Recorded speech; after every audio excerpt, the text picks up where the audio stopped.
Good morning, everyone. Thank you for interest in our work.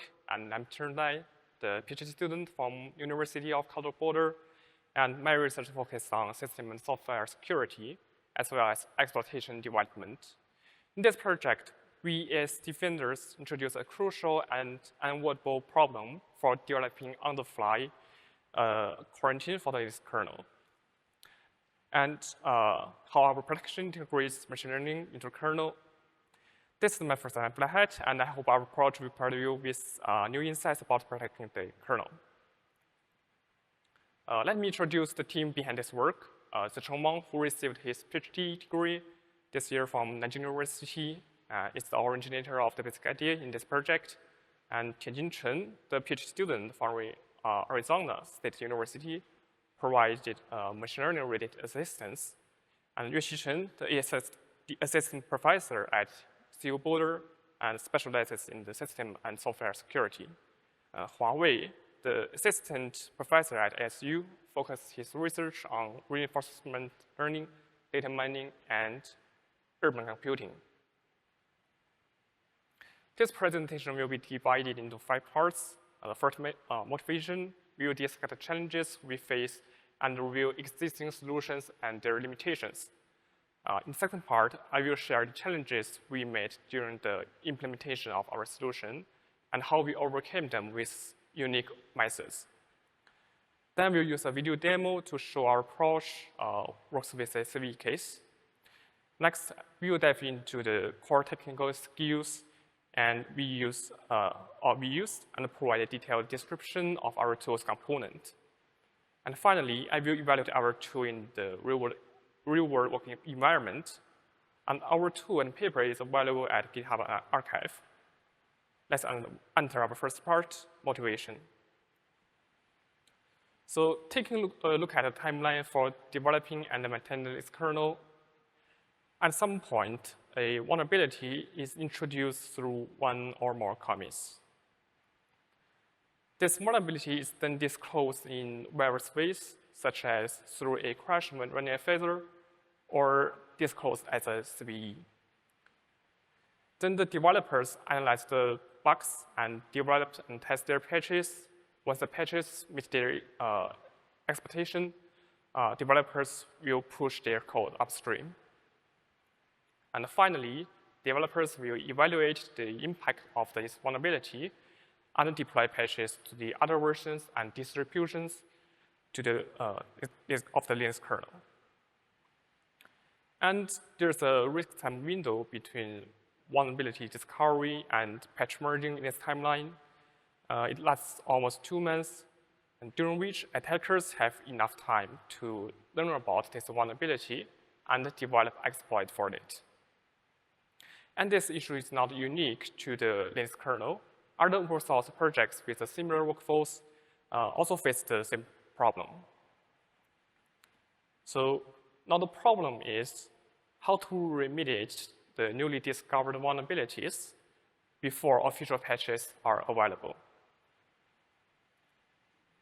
The figure on the right is a screenshot showing the number of bug reports generated by Sysbot per month.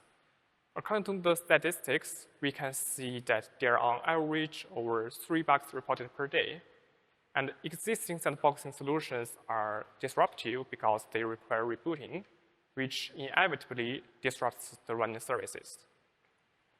If we directly deploy them to have a full coverage of protection, we need to reboot the system over 3 times a day, which is unacceptable.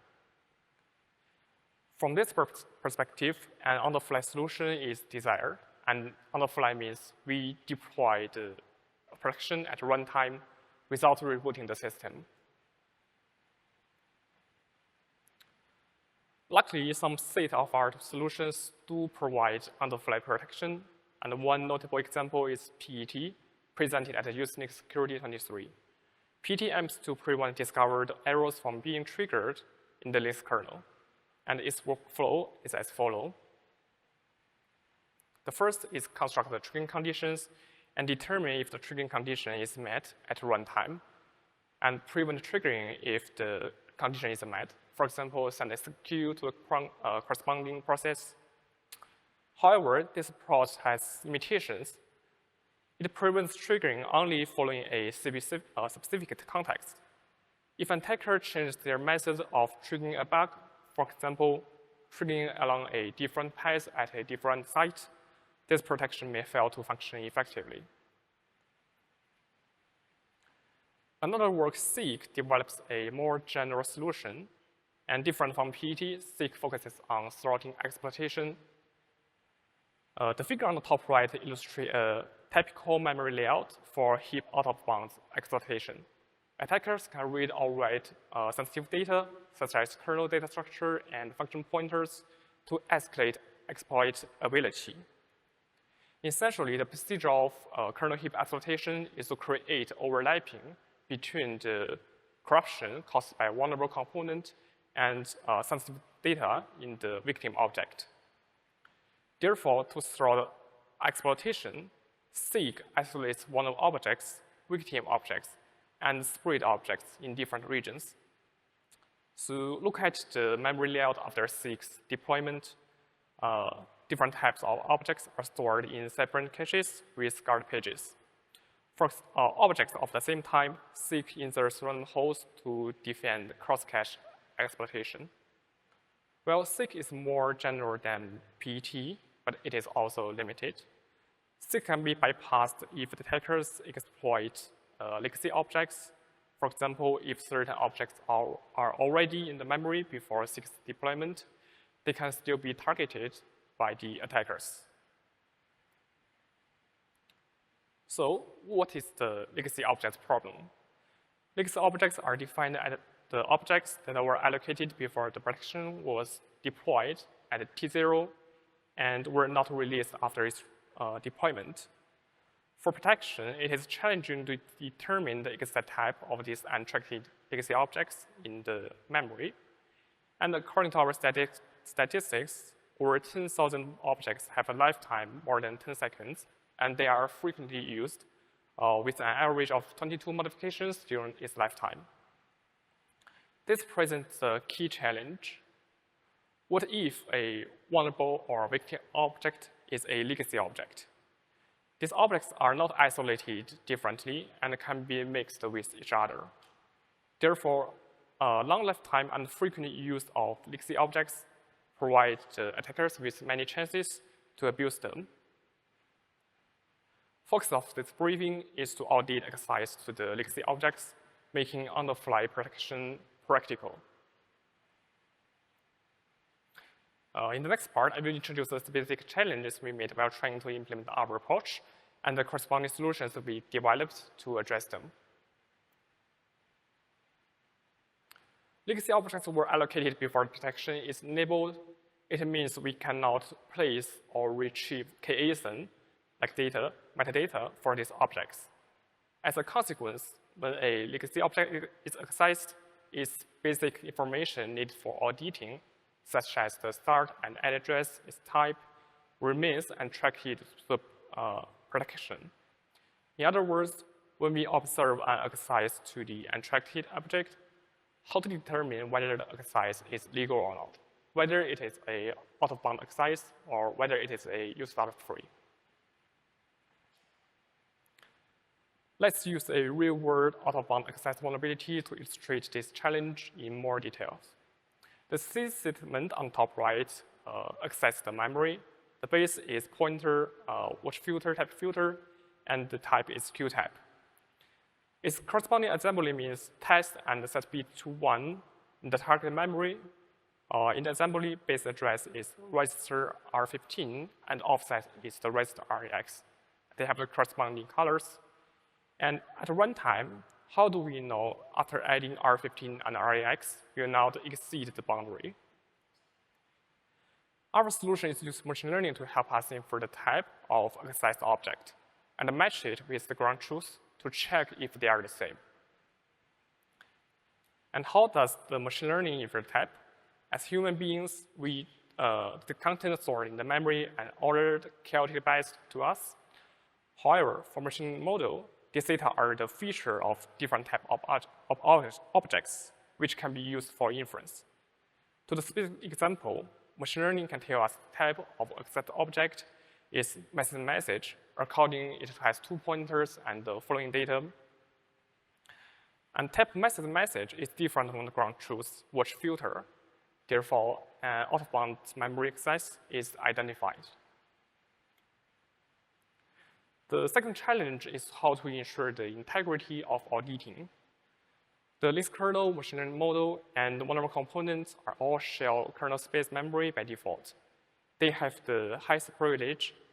This means vulnerable component has the opportunity to write the machine learning model's data, potentially bypassing the protection and compromise the whole Linux kernel.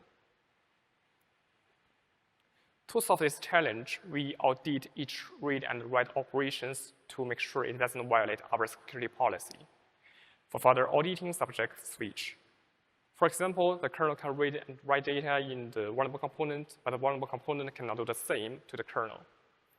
But additionally, we allow the vulnerable component to read data from the kernel because according to our investigation, only using memory read is nearly impossible to compromise the whole kernel.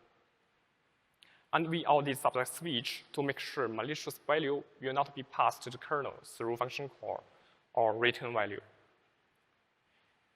And we achieve auditing through kernel code instrumentation and further create the private heap and stack to quarantine vulnerable components data from the kernel data. And this form outlines the specific policy. As shown, the untrusted components' abilities are mostly constrained in its own private heap and stack, while the kernel retains full access capabilities. And due to time limitations, I will go through the form in detail, but you can further refer to this page after the presentation. So after organizing our solutions, this picture shows the overview of our approach. And T0 represents the dividing point between the preparation work and the completion of deployment. So first, the object profiler uses its own eBPF program to collect data objects for machine learning model training and gather types and other information for later auditing. Machine learning model is trained based on the data collected by the object profiler and offline, and then provides the model for eBPF program's inference. The code analyzer analyzes the kernel binary and source code to identify instrumentation entries for instrumentation. An eBPF program is responsible for code instrumentation, type inference, and vulnerable part quarantine. So after these steps, the auto-queue, the name of our tool, is successfully deployed, effectively constraining the vulnerable parts from compromising the Linux kernel. And in this part, I will use the CVE 2022-095 as an example to demonstrate how our approach effectively stops the exploit. And let's start with a simple feature to illustrating the root cause and impact of this vulnerability. This vulnerability exists in the Linux watch queue subsystem and in the vulnerable function. By crafting a malicious value, the attacker can control a write range from 0 to hex 80 bytes, but which can be larger than the watch filter size, hex 60 bytes, leading to a typical out-of-bound write. The heap feng shui for this exploit is shown in the figure. The attackers first sprays many primary and secondary messages, and then allocates the vulnerable watch filter among them. They are in different colors. And the out-of-bound write can then make the next pointer at the beginning of the message struct to be large enough to point to another secondary message, resulting in a message used as free condition. So in this example, a simple out-of-bound write could lead to a UEF and further exploit accessibility escalation. Our approach can prevent it from when the OB write happens at the very beginning. And let's see more details. First, the probe counter is in the quarantine zone, and it's trying to access legacy objects outside the private heap. If without the machine learning model, the address region and type of these objects will be unknown to the protection. But with our machine learning model, when the out-of-bound write access occurs, with the address exceeding the end of watch filter and locating in the untracked memory, the machine learning model helps infer the type and this object as message, which belongs to the kernel, not current zone. And according to our policy, eBPF programs implement instruction should access watch filter by code analyzer and object profiler, but the message is different from the watch filter, and this is indicating error. And let's use two short videos to show how our tools works. The first video shows the exploit without our protection, and the second one shows the exploit stopped by our protection. I ported this vulnerability to the kernel version, use the uname, and which our tools runs on. And then the exploit runs until they get overlapping between 2 second message by out-of-bound write. And in demo, the primary message with ID 8174 also points to the second message, 8179. These two reference to 8179, and further use that for free. And we are still in the same environment, same external version, and run exploits this time. This time, I launched our tool before the out-of-bound writes happen to simulate the scenario. Victim objects and vulnerable objects are legacy objects, and they are out of private heap and mixed with each other in the untracked memory.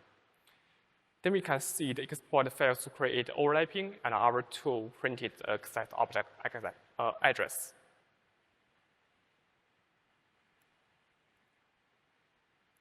So after learning how our approach works at the high level, let's look at some technical skills. I will start from the technical backgrounds, eBPF and machine learning, and then go through each component of our approach. eBPF is an ideal infrastructure to implement the kernel on-the-fly quarantine. It works like add a sandbox virtual machine to the kernel. Its features enables developers to extend the functionality of the kernel without modifying the kernel code or loading extra modules. eBPF as its verifier uses static and dynamic analysis to guarantee eBPF programs will not break the sandbox. And the just-in-time compiler converts eBPF instructions to machine code, improving the efficiency. And eBPF maps provides like hash map, array, ring buffer, and other data structure for usage. And eBPF helper functions can interact with other kernel subsystems, help eBPF to call some kernel functions or read or write the data in the kernel. And we have compared 3 models which are potentially be suitable for our task. First, decision tree, random forest, and deep learning. Decision tree used for both classification and regression tests. The goal is to create a model that predicts the value of a target variable by learning simple decision rules inferred from the data structures. And random forest is an example of decision trees designed to improve the robustness and accuracy of predictions and anti-overfitting. And deep learning is more complex than the 2 mentioned modules. It uses artificial neural networks to perform sophisticated computations on large amounts of data. The structure includes many layers. The training process includes the input data, forward propagation, and loss calculation, backward propagation, iteration, and so on. It has a powerful ability of learning and extracting features from complex data. So the first component, object profiler, its goal is to collect and filter data for later machine learning model training. So when should we collect data, and what content is necessary? We use an eBPF program running the kernel to hook object allocation and release sets. At the allocation site, the factories of the application and the address of the object are fetched and stored into eBPF maps. And we use that caller to enrich our data source, and the caller is the fuzzer for this kernel.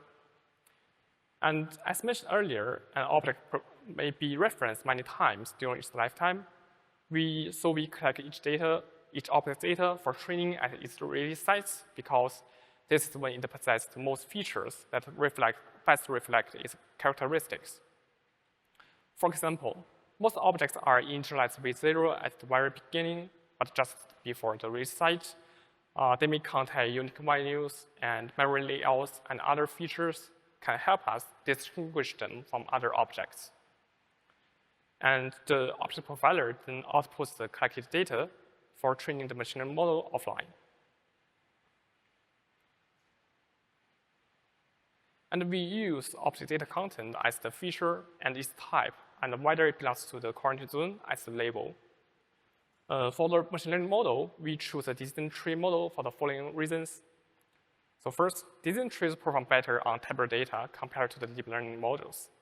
And decision trees are interpretable, and once the model is trained, it has a fixed dips. So this ensures that the execution time will not exceed a fixed value, which is crucial for the kernel runtime efficiency. Since we use the integers as the features, the decision tree model can run down its threshold, maintaining quantitative accuracy. And compared with random forest, decision tree model can be relatively easily converted to eBPF implementation.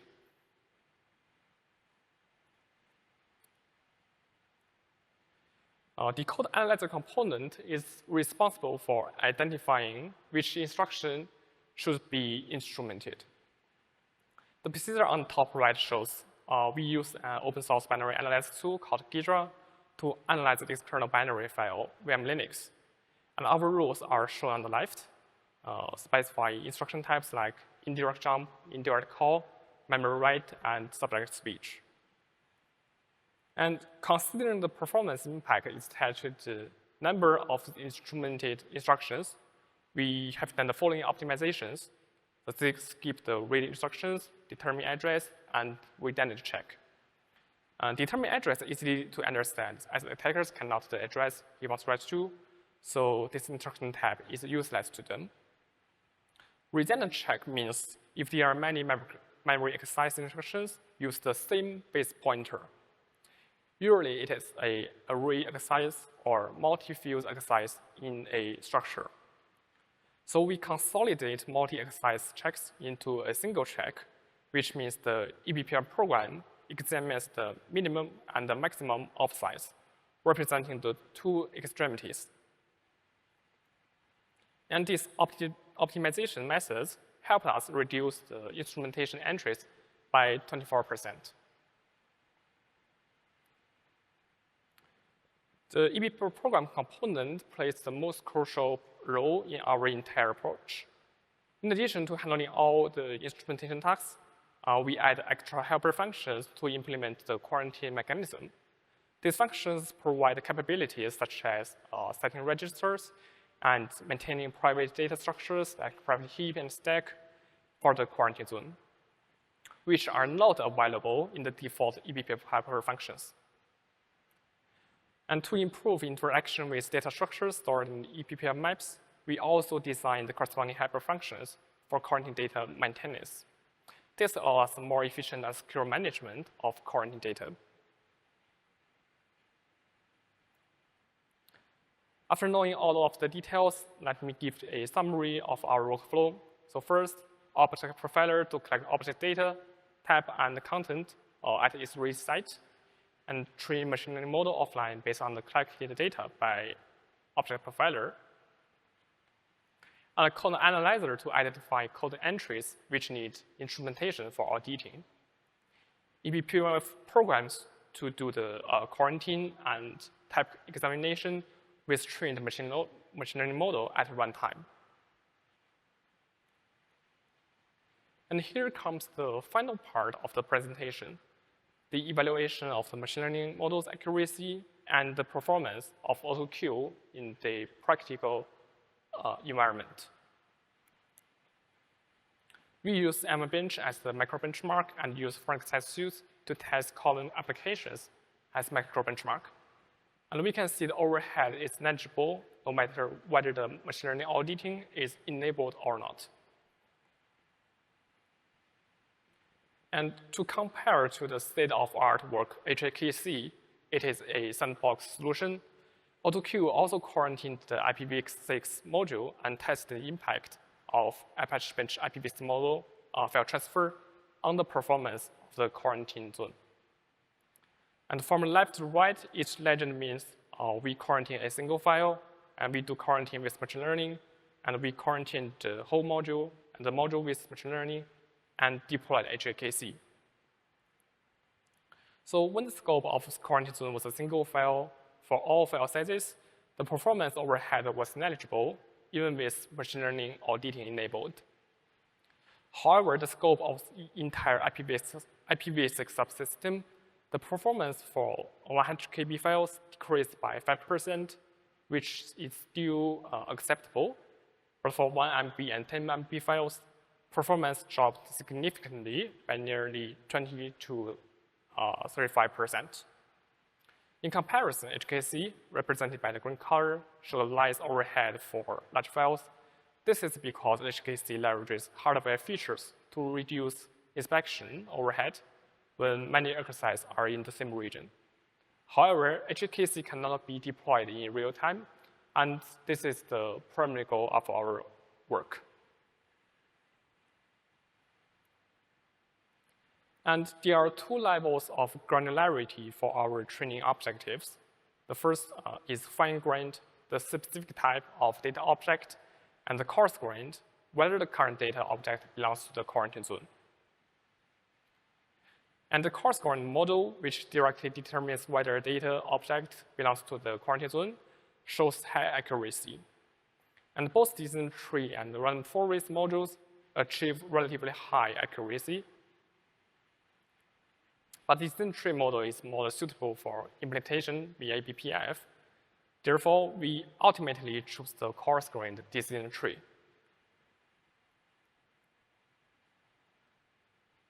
And here are the details of the parameter tuning for the decision tree. With a feature length of 64, we achieved good results, and the optimal performance is observed as a maximum depth of 14. Using the decision tree, we further fine-tune its hyperparameters.